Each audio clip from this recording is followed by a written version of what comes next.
She was 7 months pregnant, on her hands and knees, scrubbing the bathroom floor of an $18 million mansion. Her mother-in-law had just slapped her across the face. Her husband was in the next room texting his mistress. And the woman he was about to marry next Saturday was upstairs wearing a sapphire necklace that had been ripped off her neck when she was 11 years old. Everyone in that house thought she was nobody. A broke girl from the wrong side of town who got lucky marrying into money. A maid, a doormat, a woman too weak to fight back. They had no idea. Because the pregnant woman scrubbing that toilet owned the house. She owned every house they had, every car, every bank account. Every single thing the Bradford family thought belonged to them was already hers. She bought it all. Quietly, patiently, over 7 years. $452 million worth of patience. But that is not even the real story. The real story is why. Because 21 years ago, the woman who just slapped her did not just steal her family's fortune. She did something so much worse, something that nobody knew about, something that, when it comes out at that wedding in front of 200 guests and 3 news crews, will destroy the most powerful family in Atlanta in less than 15 minutes. This is the story of Tamara Hayes. And what she did to the people who destroyed her life is something you will never forget. The lesson. This story carries a truth that every woman needs to hear at least once. The most dangerous person in any room is not the loudest, not the richest, and not the most powerful. It is the one that everybody underestimates. Patience is not weakness. Silence is not surrender. And the woman the world counts out is often the one keeping count. If you have ever been overlooked, dismissed, or told you were not enough, this story is for you. If that gave you chills, you are exactly who this channel was made for. Hit subscribe and turn on notifications so you never miss a story like this. Drop a comment and tell me, what would you have done if you were Tamara? Would you have waited 21 years, or would you have moved different? I want to hear your answer.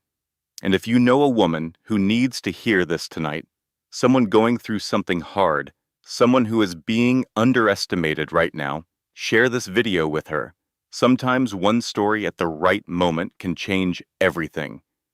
The sound of skin hitting skin cracked through the marble foyer like a gunshot.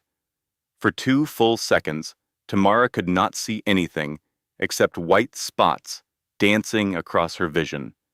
Her left cheek burned with a deep, throbbing heat that spread all the way down to her jawbone, and her stomach lurched so violently she had to press one hand against the wall just to keep from falling. She was 7 months pregnant.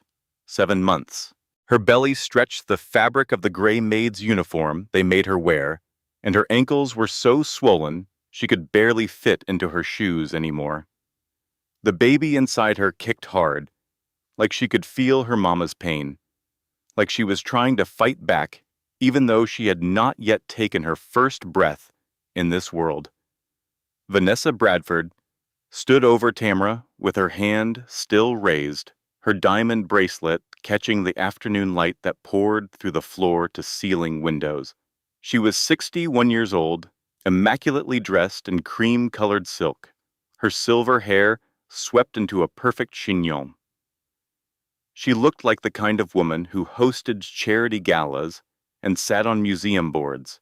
She looked like money and class and everything respectable. She was none of those things. "You missed a spot on the guest bathroom mirror," Vanessa said, her voice low and controlled, which was somehow worse than screaming. "Simone's family is arriving tomorrow for the wedding rehearsal, and I will not have them thinking we live like animals. Do you understand me?" "Yes, ma'am," Tamara whispered. Not because she was afraid, not because she was broken, but because in exactly 6 days, Vanessa Bradford was going to lose everything she had ever stolen, and Tamara needed her to believe for 6 more days that the pregnant maid scrubbing her toilets was nobody worth worrying about. Jerome sat on the leather sofa 10 feet away. He was 34 years old, handsome in that careless way that men are when they have never had to work for anything. He was scrolling through his phone, probably texting Simone, the woman he was planning to marry next Saturday in the garden of this very house. He looked up when his mother slapped Tamara, made direct eye contact with his pregnant wife, and looked back down at his phone without saying a single word. That was the moment Tamara had to bite the inside of her cheek so hard she tasted blood. Not from pain, not from humiliation, from the effort it took not to smile. Because this house, this $18 million mansion in Buckhead, with its 5 bedrooms and its marble floors and its rose garden that had been planted 40 years ago by a woman named Grace Hayes, this house did not belong to the Bradfords. Tamara had bought it 3 weeks ago, cash, through a company called Hayes Holdings, LLC, a company that she owned entirely because Tamara Hayes was worth $452 million, and nobody in this house had any idea. But before I tell you how a pregnant woman in a maid's uniform brought down one of Atlanta's most powerful families, and before I tell you the secret about Tamara's parents that will change everything you think you know about this story, I need you to do me a favor. Hit that subscribe button and turn on notifications, because what happens next is something you will never see coming. And drop a comment telling me where you are watching from tonight. I want to know who is rocking with me. Now, where was I? Oh, right, the slap that started the end of the Bradford family. Tamara picked up her cleaning bucket and walked toward the guest bathroom. Behind her, she heard Vanessa's heels clicking on the marble as she headed for the kitchen, probably to pour herself another glass of the expensive wine she drank every afternoon. Wine that Tamara's money had paid for, in a house that Tamara's family had built, on land that Tamara's great-grandfather had purchased 70 years ago when black families in Atlanta could barely get a loan for a bicycle. The baby kicked again. Tamara pressed her hand against her belly and spoke so softly that only her daughter could hear.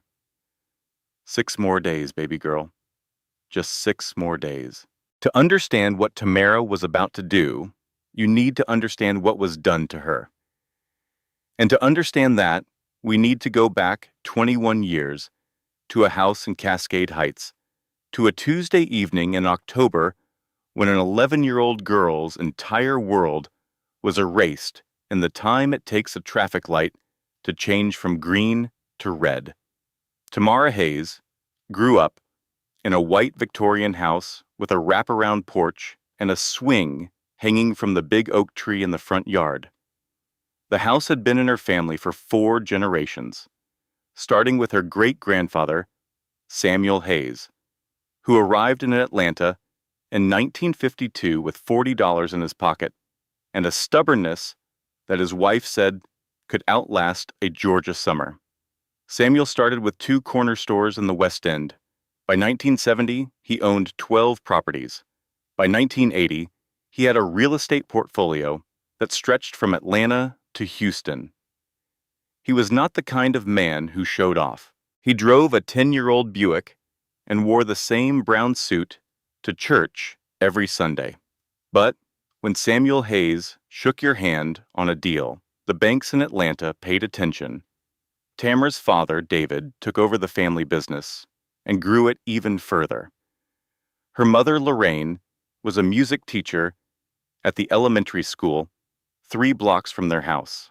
They were wealthy, but you would not know it from looking at them. They drove regular cars. Tamara went to public school. And every Sunday morning, the entire Hayes family filed into the 3rd pew from the front at Greater Hope Baptist Church, where Tamara's grandmother, Grace, wore her sapphire necklace and told stories to anyone who would listen. That necklace, that sapphire necklace, it is important that you understand what it meant because it is going to come back later in this story in a way that will break your heart and then put it back together again. Grace Hayes sat in her rocking chair on the porch one evening and put the necklace around little Tamara's neck. The chain was too long, and the sapphire pendant hung almost to Tamara's belly button, and she thought it was the most beautiful thing she had ever seen. "This necklace belonged to my mother," Grace said. "She saved for 3 years to buy it. 3 years of taking in laundry, pressing shirts until her hands cramped, putting dimes in a jar on the kitchen counter. When she finally had enough, she walked into a jewelry store where they did not want to serve her, and she put her money on the counter and said, 'I am buying that necklace, and I am walking out of here with my head high,' and she did." Grace fastened the clasp and turned Tamara toward the mirror on the porch wall. "When you wear this, you carry 4 generations of women who refuse to be small. Promise me you will never be small, baby girl. I promise, Grandma." That was a Sunday. By the following Friday, Tamara's parents were dead. The accident happened on I-85, just south of the Langford Parkway exit. David and Lorraine were driving home from a fundraiser. A truck ran a red light at the intersection and hit their car on the driver's side at 50 miles per hour. Both of them were killed instantly. The truck driver walked away with a bruised shoulder and a cut on his forehead. Tamara was at home with her grandmother when the police knocked on the door at 9:47 p.m.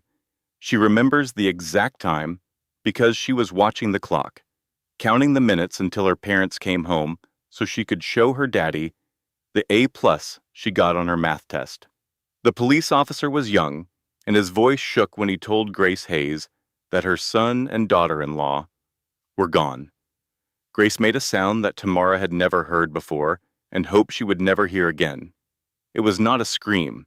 It was something deeper than that, something that came from a place where words do not exist.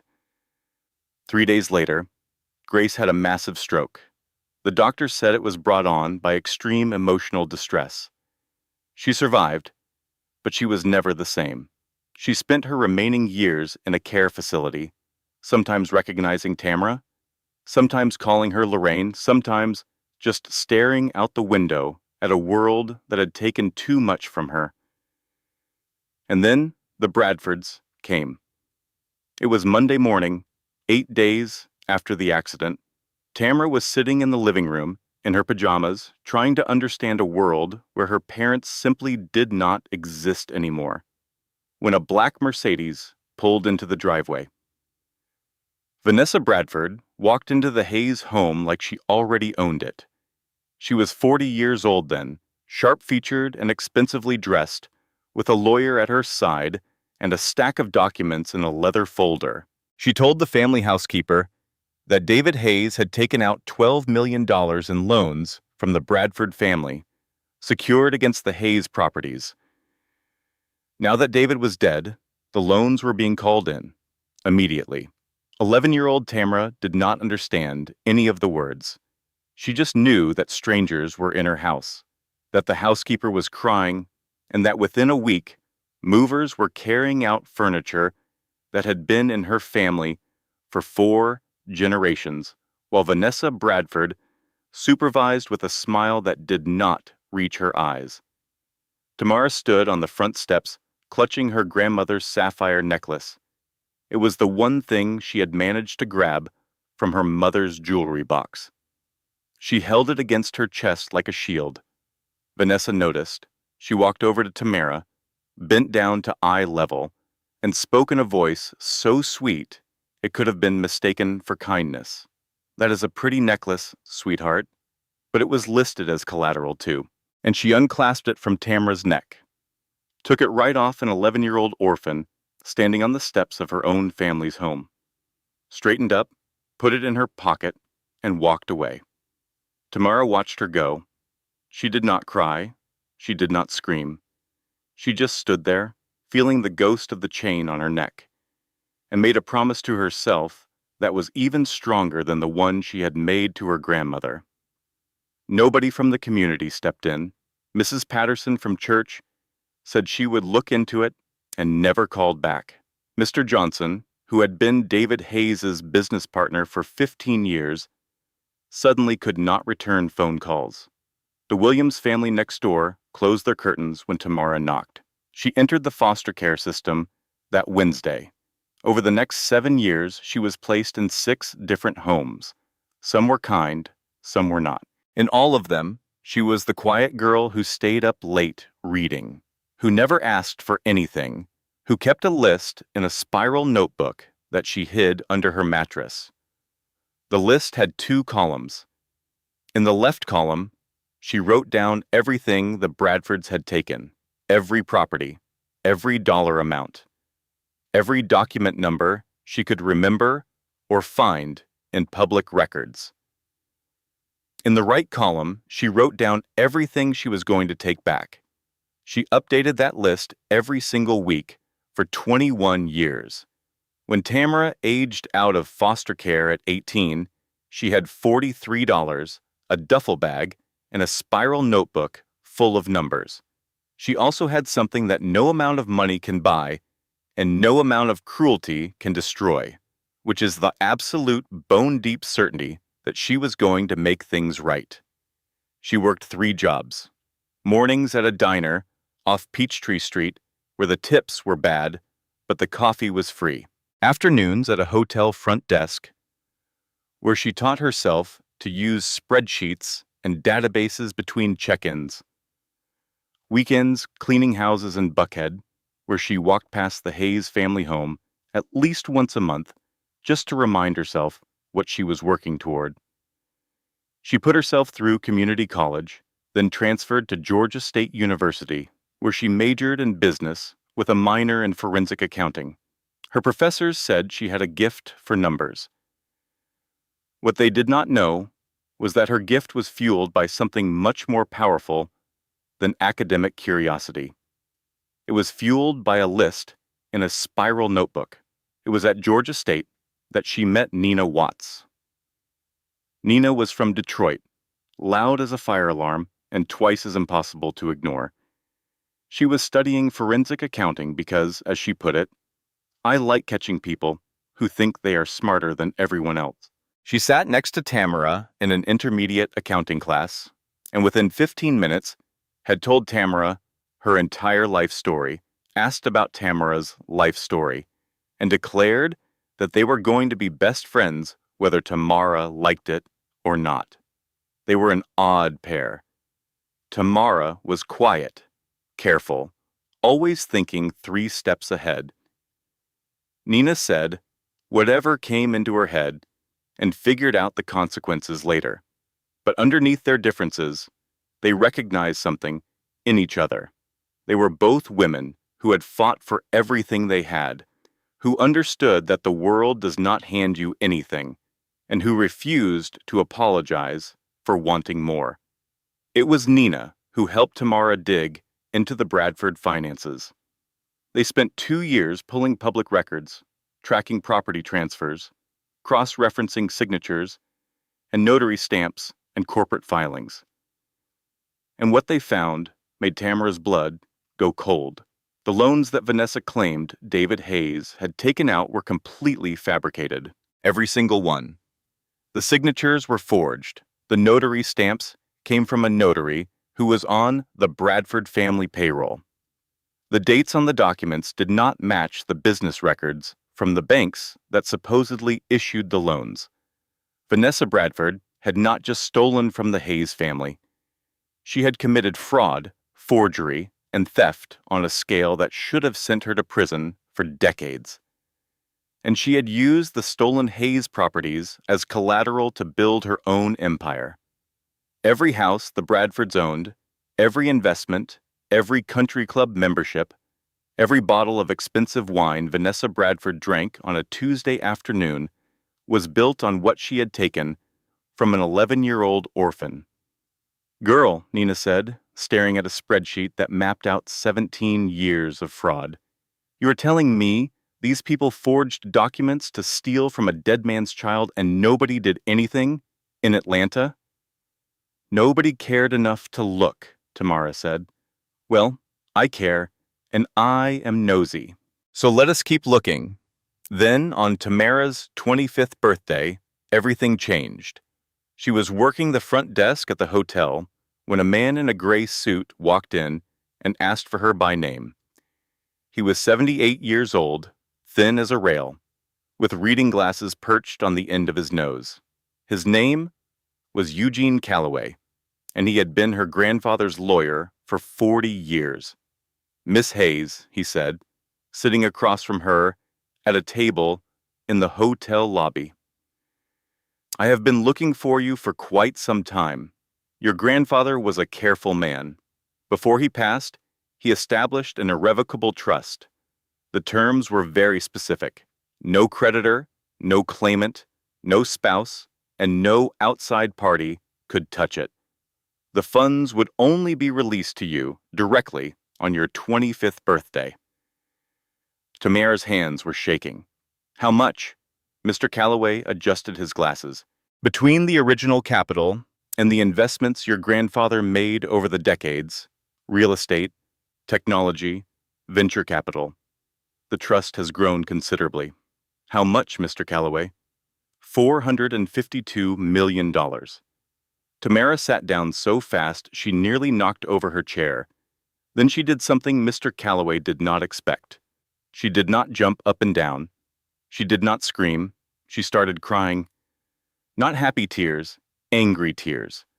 14 years of scrubbing other people's toilets while this money existed. 14 years of sleeping in strangers' houses, eating whatever was cheapest, wearing clothes from donation bins, all while her inheritance sat in an account, growing, waiting for her to turn 25. She dried her eyes, took a breath, and said 4 words that changed everything. I need a plan. And here's what most people would have missed. The thing that made Tamara Hayes different from anyone else in this story. She did not go on a spending spree. She did not buy a mansion or a sports car or a closet full of designer clothes. She kept her studio apartment in College Park. She kept working at the hotel. She kept living like a woman who had $43 to her name, because Tamara did not want to be rich. She wanted to be ready.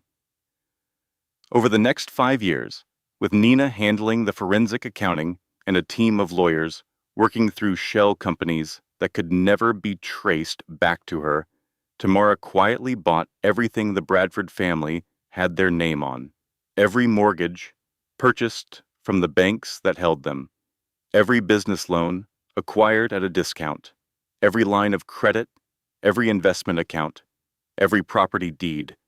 The Bradfords never saw it coming because they were not looking. Why would they? They were one of Atlanta's most prominent families, living in a house they believed they owned, spending money they believed was theirs, walking through life with the confidence of people who had never been held accountable for a single thing they had done. By the time Tamara was 30, she owned the Bradfords completely. Every asset, every debt, every piece of paper with their name on it belonged to her, including the house in Buckhead, her family's house. The house her great-grandfather built, where her grandmother planted roses, where an 11-year-old girl once stood on the front steps and had a necklace taken off her neck. Now came the hard part, the part that would test Tamara in ways she never expected, the part where her heart betrayed her plan. Tamara met Jerome Bradford at a restaurant in Midtown where she was waitressing. This was part of the plan. She had tracked his favorite spots, knew his schedule, positioned herself where he would see her. The plan was simple. Get close to Jerome, gather information about the family's operations from the inside, and document everything for the eventual takedown. The plan was not to fall in love with him. Jerome came in on a Thursday night with 2 friends talking loudly about business deals that Tamara knew were mostly fiction. He was handsome in a way that annoyed her, with an easy smile and the kind of confidence that comes from never having been told no. He noticed her immediately, asked for her name, left a tip that was 3 times the bill. He came back the next Thursday, and the next, always requesting her section, always finding reasons to talk a little longer. Tamara reported everything to Nina, who had opinions. "You are telling me you are going to date the man whose family destroyed your life," Nina said, on the phone at 1 in the morning. "Tamara Denise Hayes, have you completely lost your mind? I am going to study him, Nina. There is a difference." Girl, that is what every woman says right before she catches feelings. I have a PhD in forensic accounting, and even I know that math does not add up. But Tamara was confident. She was in control. She had spent 20 years building emotional walls so thick that nothing could get through. She would get close to Jerome, learn what she needed to learn, and walk away. That was the plan. The problem was Jerome Bradford, not the version of Jerome she expected, not the arrogant, entitled rich boy she had prepared herself to despise. The real Jerome, the one who showed up when no one was watching, was more complicated than that. He brought her soup when she mentioned she was getting a cold. He listened, actually listened, when she talked about her classes at Georgia State. He remembered small things, like the fact that she preferred water with no ice and that she was reading a book about the history of the West End. He told her about his own life with a vulnerability that seemed genuine, how he felt like he could never live up to his mother's expectations, how he sometimes wished he had been born into a different family. And here is the thing about Tamara that made her both stronger and more vulnerable than anyone else in this story. She had spent 21 years without love, without family, without anyone who looked at her and saw something worth protecting. So when Jerome Bradford looked at her like she was the most important person in the room, some part of her, the part that was still an 11-year-old girl, standing on the front steps of her family's home, that part wanted to believe it was real. They dated for 6 months. He proposed at a restaurant in Midtown with a ring that was modest by Bradford standards, which Tamara found oddly touching. She said yes, and the taste of the word was bitter and sweet at the same time. They were married at the courthouse. Vanessa attended, wearing an expression of barely concealed satisfaction that Tamara could read like a book. For 2 years, they were actually happy, or something close to it. Jerome did not know about her money. He thought she was a waitress putting herself through school. And there were mornings when Tamara woke up next to him and felt something she had not felt since she was 11. She felt like she belonged somewhere. She told Nina this on the phone one night, and the silence on the other end lasted so long, Tamara thought the call had dropped. Nina finally spoke. "Tam, do you love him? I think I might." More silence. "Oh, honey. Oh, no." And this is something worth pausing on, because it applies to more people than just Tamara. There is a difference between loving someone and loving the way someone makes you feel. Jerome made Tamara feel chosen, seen, wanted. And after 21 years of being invisible, that feeling was like water in a desert. But feelings are not facts. And the fact that someone can make you feel loved does not mean they actually love you. The truth came crashing in on a Wednesday night. Tamara came home early from a shift. The apartment was quiet, except for Jerome's voice coming from the bedroom. She stopped in the hallway, not because she was suspicious, but because something in his tone made her freeze. It was the voice of a man making a report, not having a conversation. "Yeah, Mama, I am working on it." No, she has not mentioned any inheritance. I know. Give me more time. She trusts me. I just need a little more time." Tamara pressed her back against the hallway wall. Her hand went to her chest where her grandmother's necklace used to hang. "Yes, Mama. I will find out about the trust. She has to have access to it eventually. When she does, I will make sure we are positioned. Yes. I love you too, Mama." The phone clicked.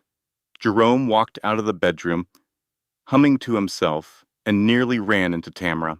"Hey, babe, you are home early." She looked at his face, the same face that had looked at her with what she thought was love, and she saw it clearly for the first time. The performance. The careful construction of a man pretending to be something he was not. Just like his mother. She smiled. "Just got off shift early. How was your day?" "Good. Real good." He kissed her forehead and walked to the kitchen to get a beer, and Tamara stood in the hallway, feeling something she had not felt in 2 years. The old feeling, the familiar one, the cold, clear, razored edge of purpose. She called Nina at 2 in the morning. Nina found Tamara sitting on the floor of her apartment, still in her work uniform, eyes dry. He knew the whole time, Tamara said. His mama told him, probably before he even walked into that restaurant. Every date, every "I love you," every time he held me, all of it was a job. Nina sat down next to her on the floor. Did not say "I told you so." Did not say anything for a long time. Just sat there. "So what do we do now?" Nina asked quietly. "We go back to the original plan. But now it is personal. What happened next took 3 years. 3 years of Tamara playing the role of the sweet, grateful wife who did not understand business or money or anything beyond keeping the house clean and dinner on the table. 3 years of Vanessa's daily humiliation. There are classes you can take, Vanessa would say at family dinners, sipping wine, to learn how to present yourself in society. "I could recommend someone. That dress is interesting," she would say, looking Tamara up and down. "Is that from one of those discount stores?" Jerome never said anything. Every time his mother dug the knife in, he looked at his phone or suddenly needed to make a call. Tamara tracked his silence the way a scientist tracks data points, documenting each moment of cowardice, building a case not for court, but for her own heart, proof that the man she had loved was not worth grieving. When Tamara told Jerome she was pregnant, she watched his face with the precision of a woman who had spent years learning to read the people who hurt her.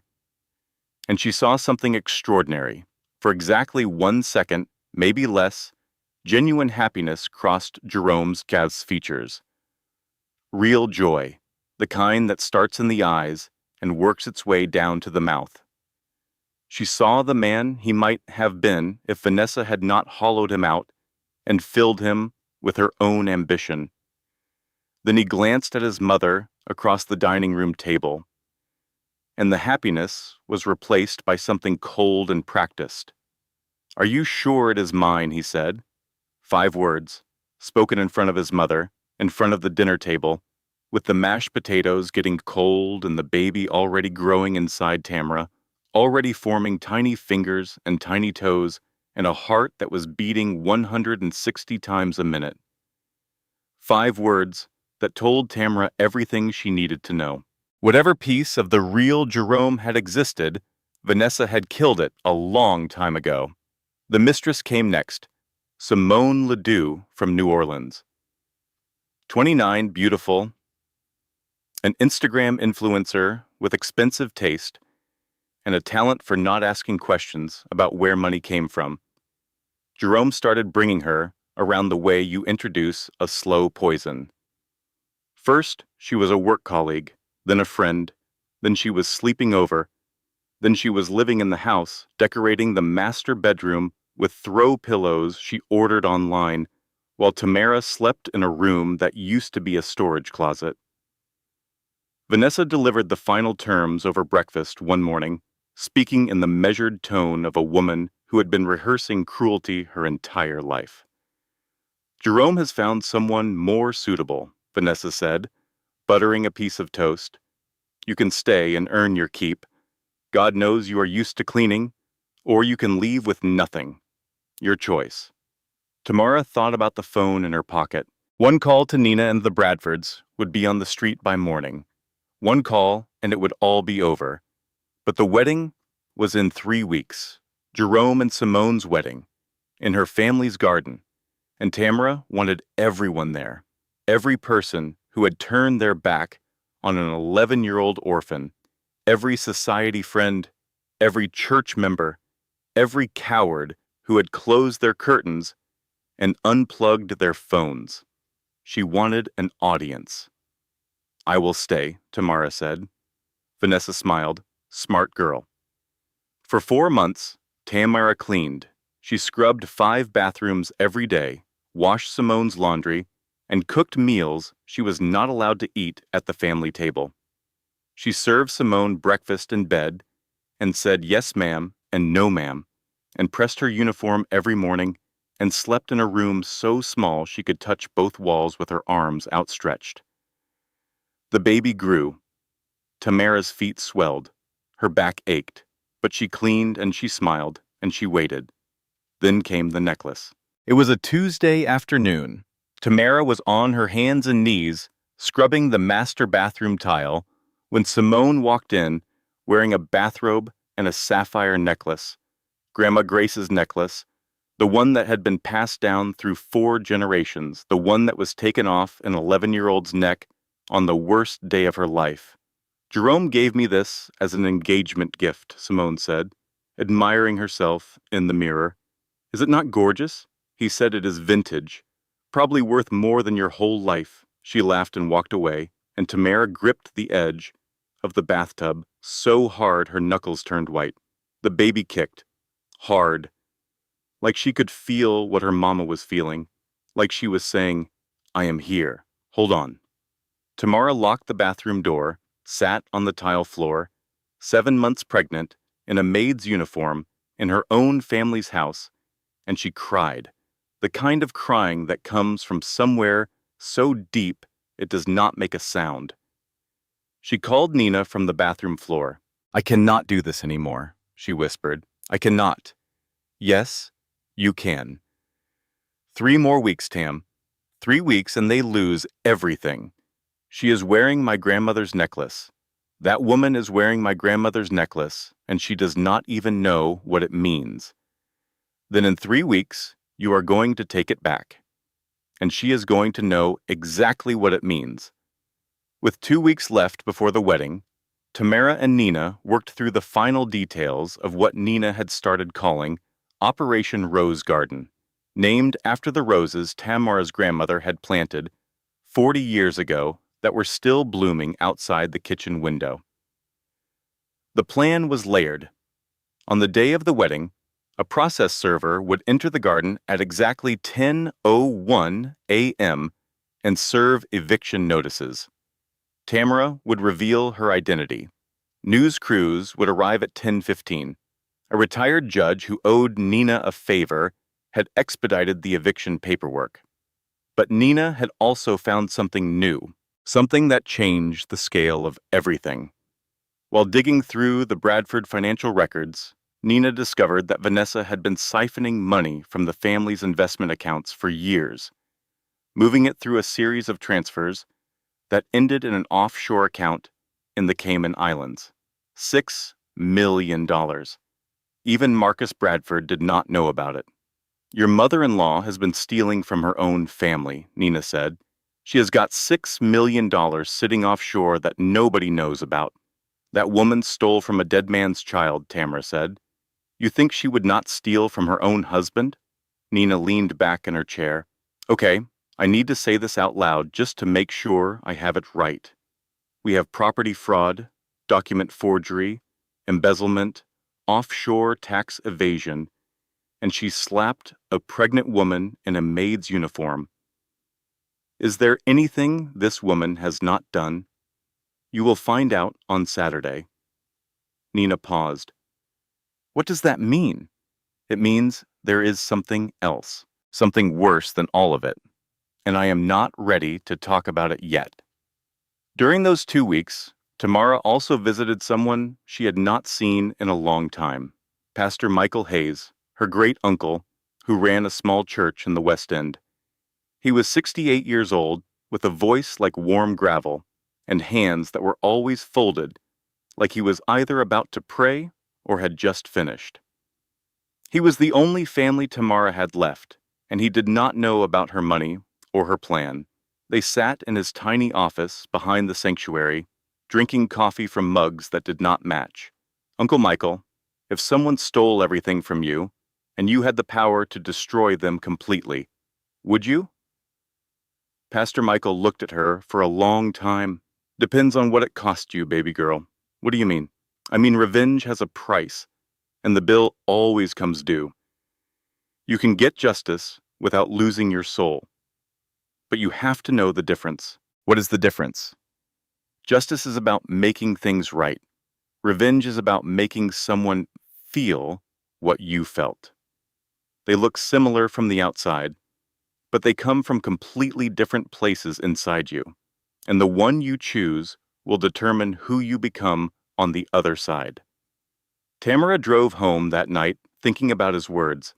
She was not sure which one she was choosing. She told herself it was justice. But the part of her that still felt the ghost of a chain being pulled from her neck. The part that heard Simone's laugh echoing off the bathroom tiles. That part wanted something justice could not provide. That part wanted Vanessa Bradford to know, in her bones, in her blood, in every breath she took for the rest of her life, what it felt like to lose everything in one day. 7 days before the wedding, 11:14 p.m. Tamara was in her tiny room off the kitchen, lying on the narrow bed, with her hands on her belly, going over the timeline in her head for the 1,000th time, when someone knocked on her door.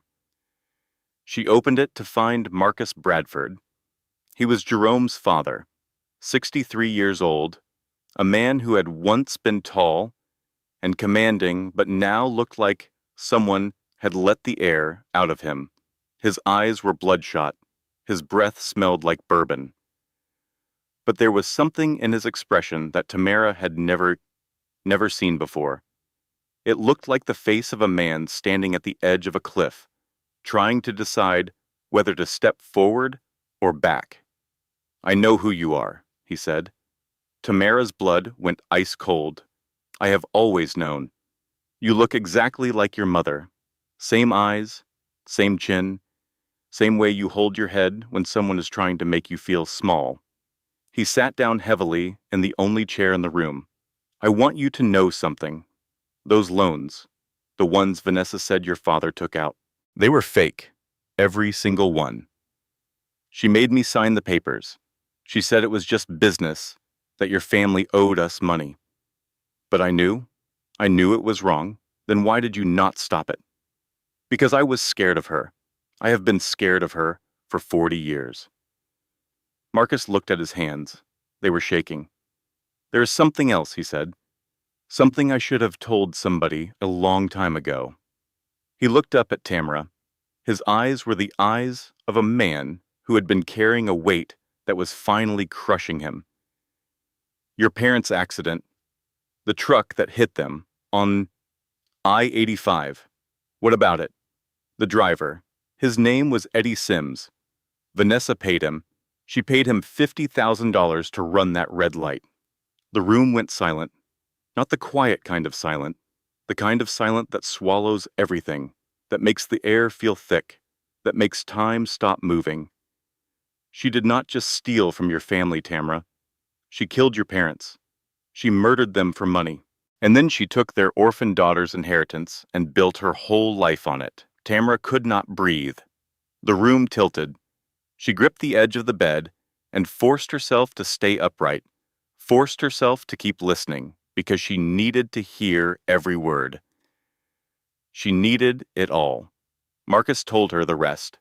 How Vanessa had found Eddie Sims at a bar, how she had paid him cash, how the investigation was shut down by a police captain who received monthly payments from a company Vanessa controlled, how Marcus had wanted to go to the police, but Vanessa had recordings and documents that she had set up to make Marcus look like the mastermind if he ever talked. "I should have said something," Marcus said, tears running down his face. "I should have gone to the police. I am sorry. I am so sorry." Tamara called Nina at midnight. "It is not just about the money anymore. She killed my parents." The phone was quiet for a long time. Oh my God. Tam, we need to go to the police. Tomorrow. With Marcus's testimony, we can get her arrested before the wedding. This is murder, Tam. This is life in prison. For one night, for a few hours, Tamara believed it was going to be that simple. She lay in bed and felt something she had not felt in 21 years. Not just hope, peace. It was going to end. Justice for her parents. Justice for everything. She actually smiled as she fell asleep. She should not have. When Tamara woke up the next morning, Marcus was gone. He had packed a bag in the middle of the night and vanished. On the kitchen counter, a note on a piece of scrap paper. I am sorry. I cannot do it. She will destroy me. Without Marcus, Tamara had nothing. Hearsay from a missing man, no corroboration, no evidence she could take to the police. And it got worse. Vanessa was in the kitchen when Tamara came out, pouring coffee, smiling that smile. My husband left me a very interesting voicemail last night, something about a conversation he should not have had, with someone he should not have been talking to. She stepped closer, and her voice dropped to a whisper. I do not know what he told you, but whatever you think you know, you cannot prove. And if you try anything, if you say one word to anyone, I will make sure that baby inside you grows up in foster care, just like you did. That afternoon, as Tamara was carrying a laundry basket down the stairs, Vanessa brushed past her. The contact was subtle. It could have been accidental. It was not. Tamara lost her balance, caught herself on the railing, but the impact sent a jolt through her body that triggered contractions. She was rushed to the hospital. The doctors said the baby was fine, but her blood pressure was dangerously high. Ma'am, the doctor said, standing at the foot of her hospital bed. You are 7 months pregnant, and your blood pressure is at a level that concerns me greatly. Whatever is going on in your life, you need to step back from it, or you are risking premature labor. Nina sat in the chair beside the bed. For once in her life, she was not making jokes. Say the word, Tam. Say the word, and we walk away. We take the money, we move to another state, we start over. Let them rot on their own. Tamara looked at the monitor, showing her baby's heartbeat. Strong, steady, 158 beats per minute. No. But we need a new plan, because now it is not just about the fraud. It is about my parents, and I need proof Vanessa cannot run from. Nina did what Nina did best. She dug. She spent 3 days making phone calls, pulling records, knocking on doors. And she found Detective Carl Odom.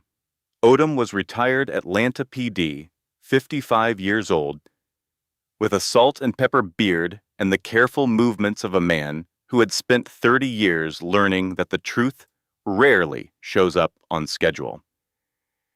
He had investigated the Hayes car accident 21 years ago. He was the one who flagged the inconsistencies, and he was the one who got punished for it. They met at a diner in East Atlanta. Odom ordered black coffee and a piece of sweet potato pie and laid out what he knew. I knew that case was wrong from day one, he said. The truck driver, Eddie Sims, did not have a scratch on him except for a small cut on his forehead, and he had $50,000 in a bank account that he could not explain. A man who drove a truck for a regional shipping company. What happened to the investigation? My captain told me to close it. I pushed back. I said the evidence did not support the ruling, got transferred to traffic duty for 6 months. When I came back, the case file had been lost. I kept my own copies. Odom pulled a folder from his bag. Inside were photographs, bank records, the truck driver's original statement before it was altered by someone at the precinct, and something else, something that made Tamara's hands go still on the table. Eddie Sims died 5 years ago, Odom said. Liver failure. But before he died, he made a confession, recorded by his daughter, on tape. He slid a small USB drive across the table. He said a woman approached him at a bar 2 weeks before the accident, offered him money to cause a collision at a specific location on I-85 at a specific time. He described the woman. "Let me guess," Nina said. "Late 40s, well-dressed, southern accent so thick you could pour it on pancakes. That is Vanessa Bradford exactly." Tamara held the USB drive like it was made of glass. 21 years. 21 years of wondering, of suspecting, of knowing in her gut that her parents' deaths were not an accident, but having no proof. And now she was holding it in her hand. The plan evolved. The wedding confrontation would proceed as designed, but now there was a second layer. Not just financial fraud, murder. And Detective Odom was willing to testify. Nina coordinated the logistics with the same energy she brought to everything. "Let me make sure I have this straight," she said, reading from her notes. "Saturday at 10:01, the process server enters the garden. At 10:05, you step forward and reveal your identity. At 10:10, Detective Odom presents the murder evidence. At 10:15, news crews arrive, and the federal prosecutor I went to law school with is standing by to make a call. That is right. Tam, when they make the Netflix movie about this, I want to be played by someone with good edges and a wardrobe budget. Can we focus?" I am focused. I am focused on my legacy. But 4 days before the wedding, the plan almost died. It started with Simone finding a piece of paper, one document, a property transfer summary from Hayes Holdings, LLC, that Tamara had left in her room. It was careless. One mistake in 5 years of perfect execution, and it was nearly fatal. Simone brought it to Jerome. Jerome brought it to Vanessa, and Vanessa saw the name Hayes and understood immediately. That night, Vanessa came to Tamara's room. "Hayes Holdings, I knew there was something wrong about you. You think you can outplay me? I have been running this city since before you were born." Then came the threat. "Sign over control of Hayes Holdings by Friday, or Vanessa would use her connections to have Tamara declared an unfit mother. She had a judge who owed her favors. She had a social worker she had donated to for years. You will have that baby in a hospital, and when you wake up, she will be gone, just like everything else you have ever had." The next day, Nina was confronted at the county records office by a private investigator working for Vanessa. He handed her an envelope containing photographs of Nina at her apartment, at the diner with Odom, at the bank where she managed the shell companies. Vanessa was threatening to report Nina for financial fraud, which would trigger an investigation that could freeze all of Tamara's accounts and block the eviction. Nina called Tamara, her voice shaking for the first time since they had met. "She knows about me, Tam. She knows about the shell companies. If she files that complaint, everything freezes. Saturday does not happen." Tamara sat in her tiny room. Her plan was exposed. Her best friend was under threat. Vanessa knew who she was. Her money could be frozen. She was 7 months pregnant with dangerous blood pressure, and the woman who murdered her parents had just threatened to take her baby. She picked up the phone and called Pastor Michael. "Uncle Michael, I think I lost. I think she won again. Baby girl, what is wrong? I cannot explain.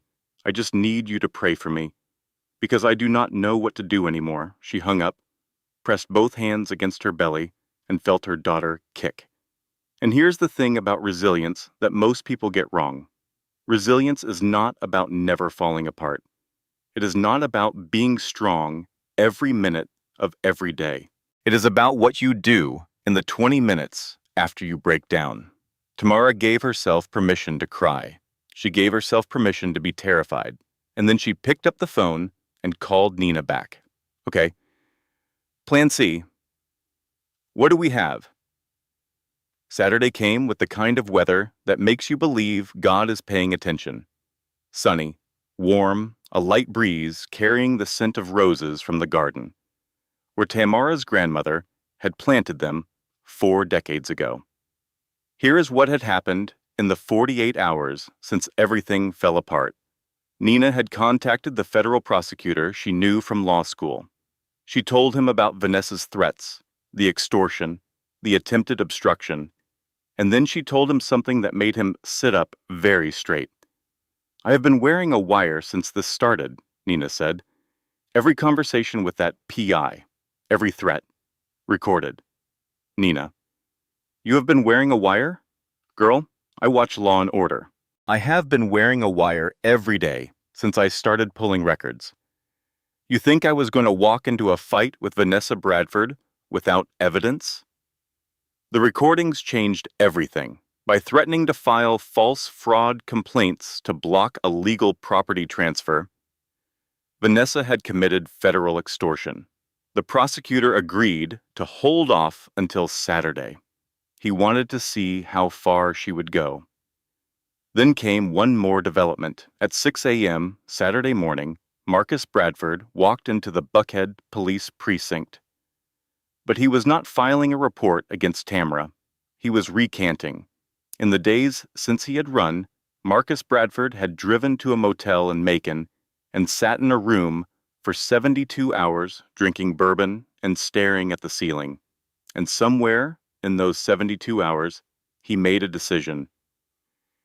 He was tired. Tired of being afraid. Tired of being Vanessa's puppet. Tired of knowing that he had helped destroy a family and done nothing to make it right. He gave a full statement to the police, the forged documents, the bribed officials, Eddie Sims, the $50,000, everything. Nina called Tamara at 6:30 a.m. "Marcus is at the precinct. He is talking. He is telling them everything." "Everything?" "Everything, including the murder. Tam, we are back on. All systems go." Tamara stood in front of the mirror in her tiny room.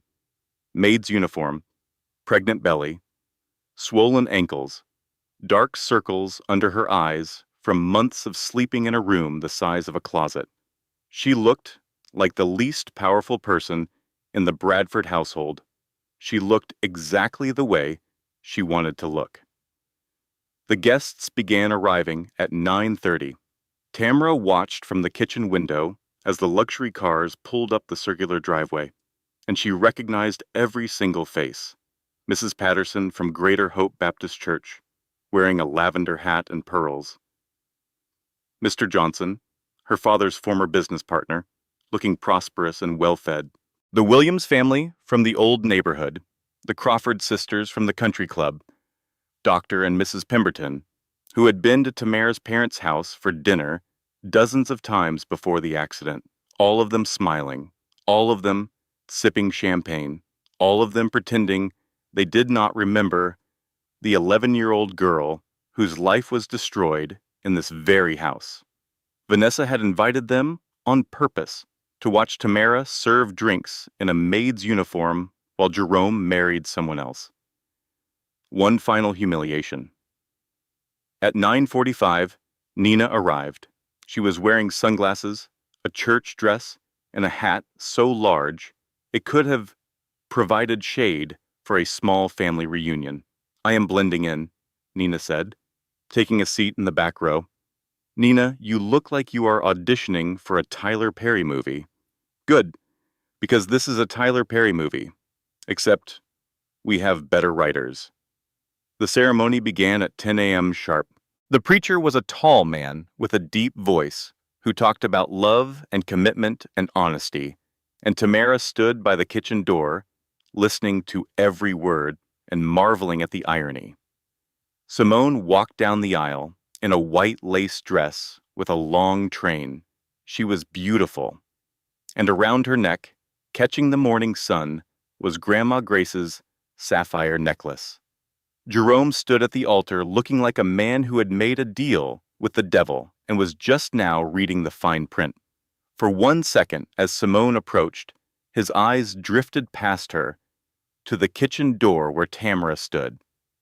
Their eyes met, and in Jerome's face, Tamara saw something that surprised her. Not guilt, not regret, fear. He was afraid, because some part of him, some deep buried piece that Vanessa had not managed to kill completely, knew that what was coming was deserved. The preacher opened his Bible. Dearly beloved, we are gathered here today. At 10:01, a man in a dark suit walked into the garden. He walked past the rows of guests, past the flower arrangements that Tamara had set up with her own swollen hands, past Mrs. Patterson and Mr. Johnson and all the people who had closed their curtains 21 years ago. He walked right up to the front, where Jerome and Vanessa stood, and he spoke in a voice that was calm and clear and loud enough for everyone to hear. Jerome Bradford, Vanessa Bradford, you are being served with eviction notices. This property has been sold to Hayes Holdings, LLC. The documents are in order. The music stopped. Simone froze mid-step. Jerome snatched the papers and stared at them like they were written in a language he did not speak. What the hell is this? This is a private event. Vanessa pushed through the crowd, her face twisted with a rage that finally cracked the polished surface she had maintained for 40 years. This is a mistake. We own this property. We have owned it for 20 years. And then Tamara stepped forward. She walked out of the kitchen doorway into the garden. Maid's uniform, pregnant belly. Every eye in the garden turned to her, and the silence was so complete that you could hear the bees moving between the rose bushes. She walked to the center of the garden, the exact spot where she had stood 21 years ago, an 11-year-old girl watching movers carry her family's furniture into trucks. My name is Tamara Hayes, she said. My father was David Hayes. My mother was Lorraine Hayes. And this house, this garden you are sitting in, this property you are admiring, this is my family's home, she paused. Let the name settle over the crowd like a wave. She watched recognition bloom on face after face. Mrs. Patterson's hand went to her mouth. Mr. Johnson turned the color of ash. 21 years ago, Vanessa Bradford walked into this house with forged documents and stole everything my family had. She took our property, our money, our legacy. She took a necklace off an 11-year-old girl's neck. Tamara looked at Simone. That necklace, the one you are wearing right now, it belonged to my grandmother. Her mother saved for 3 years to buy it. It is not an accessory. It is 4 generations of women who refuse to be small. Simone's hand went to her throat. What the Bradfords do not know is that my grandfather set up a trust fund they could never touch. I inherited it at 25, and for the past 7 years, I have been buying every single thing this family has their name on. Every mortgage, every loan, every property, every investment. This house was purchased 3 weeks ago. Cash. She held up a folder thick with documents. You have been living in my house, sleeping in my bed, planning your wedding in my garden. And I let you. I let you slap me across the face while I was 7 months pregnant. I let you make me scrub your toilets and fold your laundry. Because I wanted every single person here to see exactly what you really are. Vanessa screamed. She is lying. She is a jealous, delusional. I am not finished. The garden went silent again. 21 years ago, my parents died in a car accident on I-85. Everyone said it was a terrible accident. It was not. A man stepped out from behind the garden's stone wall. Detective Carl Odom in a dark suit. Badge visible. I am retired Detective Carl Odom, Atlanta Police Department. I investigated the Hayes accident. The case was closed prematurely under pressure from parties connected to the Bradford family. He held up a folder. I have bank records showing $50,000 was transferred to the truck driver 3 days before the accident. I have a deathbed confession from the driver himself, recorded on tape, identifying a woman matching Vanessa Bradford's description as the person who hired him. And I have evidence that the investigation was obstructed by a police captain who received payments from a company Vanessa Bradford controlled. Nobody moved. Nobody breathed. Tamara's voice shook, not from fear, from 21 years of grief that finally had somewhere to go. You did not just steal from my family, Vanessa. You killed my mama and my daddy. You murdered them for money. And then you stood on the steps of this house and took a necklace off their orphan daughter's neck and smiled while you did it. The crowd erupted. Some people were crying. Some were recording on their phones. Mrs. Patterson was weeping into her hands. Mr. Johnson looked like he was going to be sick. Vanessa lunged for Tamara, but 2 security guards appeared and held her back. She was screaming words that did not form coherent sentences. Her perfect composure shattered into 1,000 pieces. Tamara walked slowly to Simone, who stood frozen in her wedding dress, tears cutting tracks through her makeup. I would like my grandmother's necklace back now, Tamara said. Simone unclasped it with trembling hands. I did not know, I swear I did not know any of this.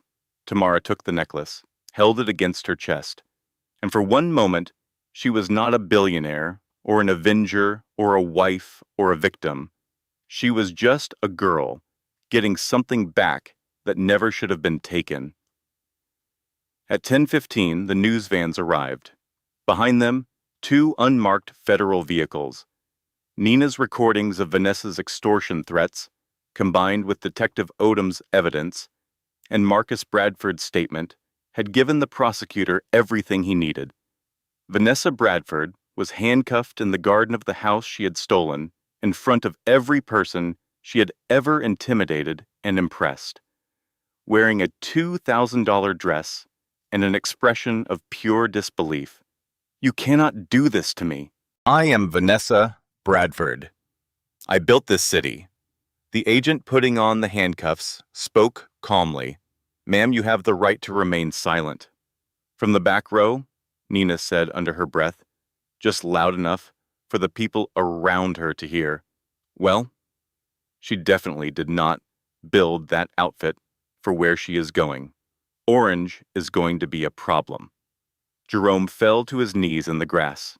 He reached for Tamara, and the gesture was so pathetic, so empty of everything that should have been in it for the past 3 years, that Tamara almost felt sorry for him.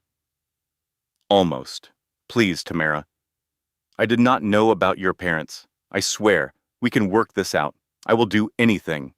Tamara looked down at the man she had loved despite knowing better. The man who could have been different and chose not to be. The man who let his mother slap his pregnant wife and went back to scrolling his phone. You had 9 months to be a father to this baby, she said. You called her illegitimate. You made me scrub your mistress's bathroom at 7 months pregnant. You looked me in my eyes every single day and chose your mother's money over your own family. Every day, Jerome, you chose wrong every single day. She turned to walk away, then stopped. There is nothing to fix. There never was, because the man I needed you to be never existed. You were always exactly who your mother raised you to be, and that is the saddest thing about all of this. 3 months later, on a Tuesday evening in October, Tamara sat in a rocking chair in the nursery of the Hayes family home. It was the same room where she had slept as a child, repainted now in soft yellow, with white curtains that moved gently in the breeze from the open window. In her arms, her daughter Grace slept with the absolute peace of a baby who has never known fear. Grace Lorraine Hayes, 7 pounds, 4 ounces. Named after her great-grandmother and her grandmother, 2 women who never met each other in life but were connected by a sapphire necklace and a refusal to be made small. The Bradford family was gone, not just from the house, from everything. Vanessa Bradford was awaiting trial on charges of murder, conspiracy, fraud, forgery, embezzlement, extortion, and obstruction of justice. 3 different lawyers had quit her case because she kept threatening them. She was being held without bail in the Fulton County Jail, where the wine selection was considerably less impressive than what she was accustomed to. Marcus Bradford had pled guilty to accessory after the fact and conspiracy. In exchange for his full testimony against Vanessa, he received a reduced sentence. During his allocution, he broke down and apologized to Tamara directly, looking at her from across the courtroom with the hollow eyes of a man who had spent 40 years as a coward and knew it. Jerome Bradford moved to Charlotte, North Carolina. He was working as a car salesman, which was appropriate when you think about it, given that his entire life had been built on selling people something that was not what he claimed it was. He sent one letter requesting visitation with Grace. Tamara's lawyer responded with a 3-page document that included, among other things, Jerome's own recorded statements denying paternity. The letter ended with a single sentence. The court does not look favorably on fathers who deny their children and force their pregnant wives into domestic servitude. Jerome did not write again. Simone Ledoux disappeared from social media for 2 months. When she came back, she posted a long statement about being manipulated by the Bradford family, about not knowing the history behind the money she had enjoyed, about the complicity of silence. She did not ask for forgiveness. She did not make excuses. She just told the truth. Tamara never spoke to her, but she read the statement and respected the honesty of it. Ashley, the bridesmaid who had recognized Tamara at the bachelorette party, sent a handwritten note. It said only, "I remember your grandmother's necklace. I should have said something that night. I should have said something 21 years ago. I am sorry." Tamara kept the note in a drawer in the nursery. The Hayes family home was restored, not to what it had been before, but to something better. Tamara kept the bones of the house, the hardwood floors, the crown molding, the fireplace, where her father used to read to her, but she opened it up, literally and figuratively. The West Wing was converted into a shelter for women and children leaving dangerous situations. 12 rooms, each one furnished with everything a person needed to start over. A kitchen that was always stocked, a playroom for the children, a small library with books about business, law, finance, and self-worth. She called it the Grace Hayes Foundation. And here's the part that surprised Tamara. Because even with all her planning, she had not planned for this. The foundation became the thing that healed her. Not the revenge, not the money, not the look on Vanessa's face when the handcuffs went on. The healing came from watching other women walk through the same fire she had walked through and come out the other side. One of those women was Keisha. 24 years old, thin and cautious in the way that people get when they have been made to feel afraid in their own home. She arrived at the foundation with a 2-year-old son named Darius and a garbage bag full of clothes and nothing else. Her boyfriend had told her for 3 years that she was nothing without him, that she could not survive on her own, that nobody else would ever want her. 3 months later, Keisha knocked on the nursery door. "Miss Tamara, I got the job, the one the foundation helped me apply for. I start Monday." Tamara smiled so wide it hurt. "Keisha, that is amazing. I am so proud of you." Keisha sat down on the floor where Darius was playing with blocks. "Can I ask you something?" "Of course." "Was it worth it?" "All of it. The years of pretending, the cleaning, the humiliation, living in that tiny room while you had enough money to buy the whole neighborhood." Tamara looked down at Grace, who had grabbed onto her finger and was holding on with the fierce grip of a baby who does not yet know that letting go is an option. The plan was worth it. The revenge was worth it. But you want to know what surprised me? The thing I actually needed was not destroying the Bradfords. It was rebuilding what they stole. Not just the house, the life, the family, the feeling of being home somewhere. She looked at Keisha. Your ex told you that you could not make it without him.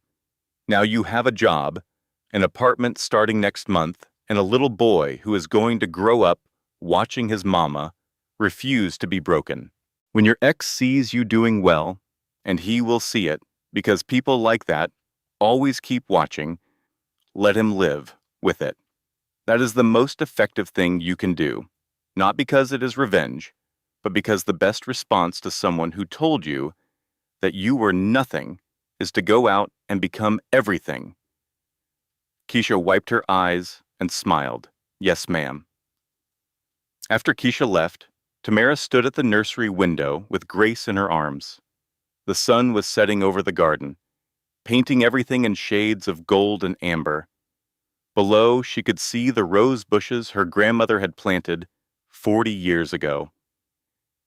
They had survived neglect, drought, years of nobody caring for them, and they were blooming, deep red, bright pink, soft white, reaching toward the light the way living things always do when you give them half a chance. From downstairs, she could hear Darius laughing while Nina argued with someone on the phone about tax filings for the foundation. Nina had moved into one of the upstairs rooms 3 months ago, claiming it was temporary.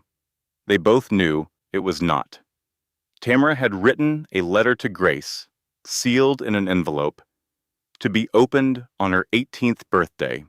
It read, Dear Grace, by the time you read this, you will know the story. However you learned it, I want you to hear the truth from me. Your father's family stole from ours. They took our home, our money, our name, and the woman who led that family did something that can never be undone. She took my mama and daddy from me when I was your age. I spent 21 years getting it all back. And I did. But here is what I need you to understand, baby girl. The revenge was not the victory.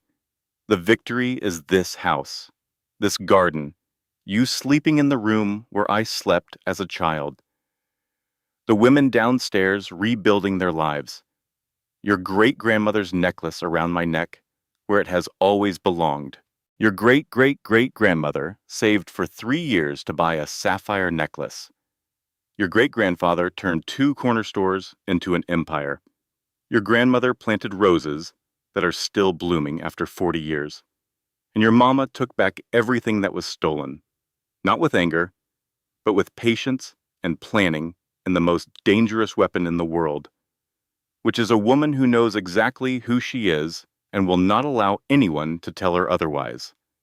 Do not ever let anyone take your necklace, Grace. Not the real one, though do not let them take that either, but the one that means your worth, your history, your name. You are Grace Lorraine Hayes, and that name means something. It has always meant something, and because of what we went through, it always will. Love, Mama. Tamara folded the letter, put it in the envelope, and placed it in the drawer next to Ashley's note and a faded photograph of her parents on their wedding day. The house was quiet now except for the sounds that fill a home. Darius's laughter, Nina's voice, the creak of old hardwood floors, the ticking of a clock that had belonged to Tamara's grandfather. And from outside, if you listened closely, the sound of the wind moving through rose bushes that had been blooming for 4 decades and showed no signs of stopping. Tamara looked at the sapphire necklace resting against her collarbone.